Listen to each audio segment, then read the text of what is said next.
எப்பொழுதுமே வியாழக்கிழமை கையில் லக்ஷ்மி பூஜை பண்ணணும்னு நினைக்கிறவங்க மருதாணி வச்சுக்கிட்டு கண்ணாடி வளையல் போட்டுக்கிட்டு குபேர பூஜை ஆரம்பித்து மறுநாள் காலையில் என்ன செய்யணும், சுக்கிர ஹோரையில் லக்ஷ்மிக்கு பூஜை பண்ணால் செல்வம் அழியாத செல்வமாக இருக்கும்.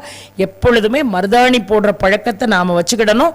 இன்னும் சொல்ல போனால் நாம் நமக்கே போடுறதை விட அதை ஒரு கைங்கரியமாக நீங்கள் மற்றவர்களுக்கு அதை போட்டு விட்டீங்கன்னு சொன்னால் உங்கள் குடும்பத்தில் இருக்கக்கூடிய அத்தனை தோஷங்களும் உங்களை விட்டு விலகி போகும் என்பதில் எந்த விதமான சந்தேகமும் இல்லை. அந்த மாதிரி நாளைக்கு ரொம்ப அழகாக விஜயதசமியினுடைய வெற்றி வாகையை சூடப்போகிறோம்.